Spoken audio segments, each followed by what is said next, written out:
que l'ensemble du staff a été très performant, sa relation avec les clubs, et les clubs ont aussi été très bons. Je crois que ça montre aussi que quand on travaille ensemble sur un projet en commun, eh bien, ça marche. Et puis surtout, le staff a pu bénéficier du travail qui a été fait par les staffs précédents, qui eux aussi sont vraiment dans la même lignée. On l'a vu, on a 2 joueurs moins de 18 qui jouent dans cette équipe, qui se sont adaptés quasiment sans s'être entraînés avec les moins de 20. Donc ça montre bien qu'il y a une forte cohérence entre les projets. Et ça pour moi, c'est vraiment porteur justement de sens et de se dire qu'on est en train, en effet, d'apporter des générations de jeunes joueurs auprès de l'équipe de France qui pourront être performants.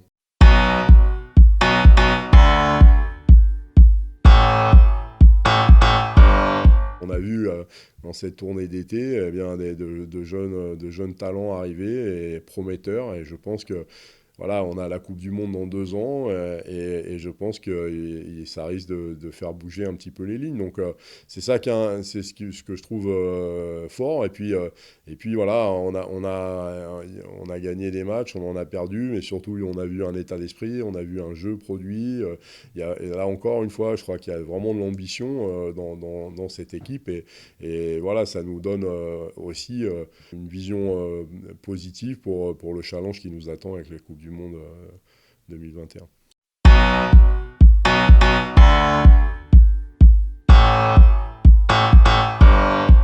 On a senti des résultats qui sont en train d'avancer. On voit bon, les filles qui ont vraiment monté un cran et qui sont maintenant vraiment une des références au niveau international. Et bon, je sais que le groupe va travailler très très dur pour pouvoir se qualifier. Et puis les garçons, eh bien, on a senti vraiment cette année un rebond, vraiment une dynamique très positive avec ces finales qui ont été enchaînées.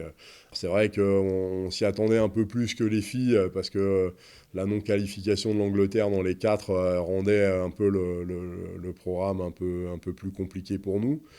Bon, ils ont été valeureux, ils ont fait une super fin de saison et c'est dommage, ça s'arrête pas loin. Et bon, là aussi, on a nos chances sur le tournoi de qualif, mais on sent vraiment on est en train de franchir un pas. En tout cas, c'est de super augure pour 2024.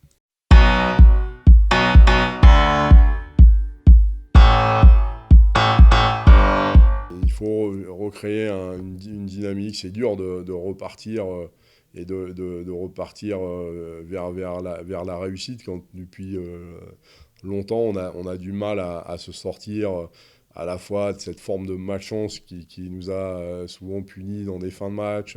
Cette dynamique, la Coupe du Monde, elle peut nous la procurer. Je crois que les joueurs se rendent compte aussi que ça serait vraiment très, très bien de pouvoir avoir une perf intéressante. Et évidemment, ils travaillent tous de manière forte. Et voilà, on sait qu'on est capable parfois de ces coups un peu inattendus.